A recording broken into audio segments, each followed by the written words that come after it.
दोस्तों नमस्कार। आज मैं फिर आपके सामने एक सुप्रीम कोर्ट के बहुत महत्वपूर्ण निर्णय के सामने को लेकर आपके सामने हाजिर हुआ हूं और ये है special leave petition civil number 21977 of 2023 और इस केस का टाइटल है विजय एति श्रीनिवासन राव वर्सेस ज्ञानिधि जागा ज्योति। जो श्रीनिवासन राव है वो टेनेंट और जाग ज्योति रोठी जो है ये लैंडलॉर्ड। ये जस्टिस नागरथन्ना और जस्टिस आर महादेवन की जो पीठ है उसने सुप्रीम कोर्ट में निर्णय दिया। निर्णय दो चीजों के ऊपर है। एक कि जो स्टंप ड्यूटी है एग्रीमेंट टू सेल में, जो पूरी स्टंप ड्यूटी है वो कब लगाई जानी चाहिए और कब नहीं लगाई जानी चाहिए। और दूसरी बात, अगर किराएदार के पोजीशन में चाहे लंबे समय से एक प्रॉपर्टी है तो उसको पोजीशन लैंडलॉर्ड के द्वारा दिया हुआ पोजीशन माना जाएगा या नहीं।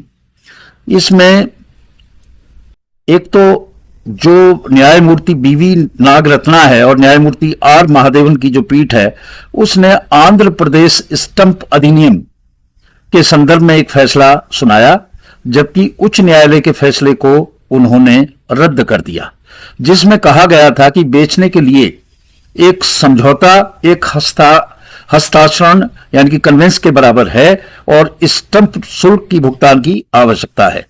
यानी कि जब आप एग्रीमेंट टू सेल कर रहे हैं तो उसके ऊपर पूरी स्टंप जो है लगनी चाहिए। यह आंध्र प्रदेश हाई कोर्ट का जजमेंट था जिसको इन्होंने खारिज कर दिया।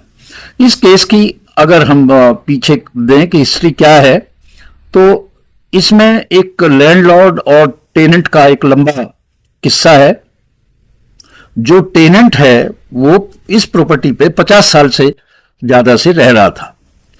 2009 में टेनेंट और लैंडलॉर्ड इन दोनों के बीच में एक एग्रीमेंट टू सेल हुआ और उस प्रॉपर्टी को 9 लाख रुपए में बेचने की बात हुई, जिसमें से 6.5 लाख रुपया उसने एडवांस में टेनेंट ने लैंडलॉर्ड को दे दिया। परंतु वो एग्रीमेंट उसने टेनेंट ने का जो एग्रीमेंट था उसके मुताबिक नहीं किया। तो टेनेंट जो है स्पेसिफिक परफॉर्मेंस के लिए कोर्ट में गया और ट्रायल में जो ओनर है लैंडलेडी है उसने कहा कि सब ऐसा कोई एग्रीमेंट हुआ नहीं, और क्योंकि जो एग्रीमेंट है उसके ऊपर जो स्टंप लगी थी, जो ड्यूटी लगी वो प्रॉपर नहीं थी, इसलिए वो एग्रीमेंट नहीं है। तो इस पे ट्रायल कोर्ट ने कहा कि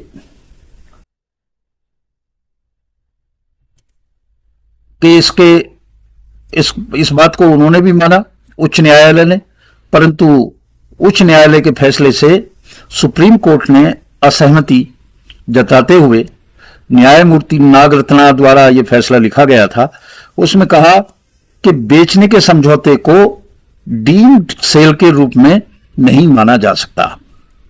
अगर एग्रीमेंट हुआ है तो उसको डीम्ड सेल नहीं माना जाएगा, उसको सेल नहीं माना जाएगा। सेल के लिए जरूरी है कि उसके जो हुआ है एग्रीमेंट उसके जस्ट बाद उसका पोजीशन जो है प्रॉपर्टी का वो दिया जाए तो स्टंप ड्यूटी बनती है एग्रीमेंट टू सेल पे।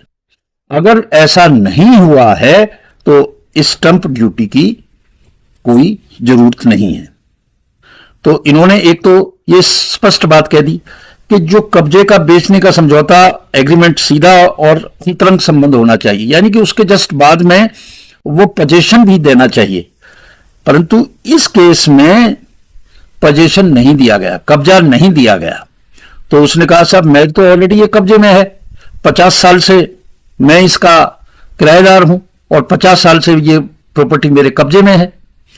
तो न्यायालय ने कहा कि ये जो है इसको पोजीशन नहीं कहते। उस वक्त आपका संबंध एक किराएदार और मकान मालिक था और इस तरह की प्रॉपर्टी पे जब आप काबिज हैं तो उसको कब्जा नहीं माना जाएगा। उसको ये नहीं माना जाएगा कि मकान मालिक ने आपको जो है कब्जा दिया है, क्योंकि वो तो आपकी रिलेशनशिप एक किराएदार और मकान मालिक की है, उसने तो दिया नहीं। तो इसमें जो है उन्होंने कहा कि इसमें स्टंप नहीं बनती, और उच्च न्यायालय ने वास्तव में यह मानकर खुद को गलत दिशा दी कि वास्तव में प्रतिवादी और अपीलकर्ता के बीच ये एक हस्तांतरण माना गया। हस्तांतरण यानी कि प्रॉपर्टी का पोजीशन देना। ये इस बारे में जो हाई कोर्ट है आंध्र प्रदेश का, उसने गलती की है, ऐसा सुप्रीम कोर्ट के इस फैसले में कहा गया, क्योंकि ये पोजीशन दिया नहीं गया। तो एक बड़ा अच्छा एक एक्सप्लेनेशन है इसमें, और ये एक्सप्लेनेशन है तो दो बातें बड़ी स्पष्ट हुई। पहली बात तो ये कि एग्रीमेंट टू सेल पे पूरा स्टंप ड्यूटी लगाने की आवश्यकता नहीं है। यदि उसके जस्ट आफ्टर जो प्रॉपर्टी है उसका पोजीशन मिलता है तो लगेगा, नहीं तो नहीं। और दूसरी बात, अगर किराएदार ने 50 साल से भी कोई प्रॉपर्टी कब्जे में की हुई है और एग्रीमेंट हो गया, तो किराएदार का कब्जे में रखना और मकान मालिक द्वारा एज सेलर, बेचने वाला, खरीदार को जो कब्जा देता है, ये दोनों चीजें अलग अलग हैं।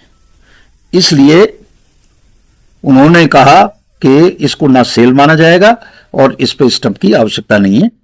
आज इन्हीं शब्दों के साथ मैं आपसे विदा लेता हूं।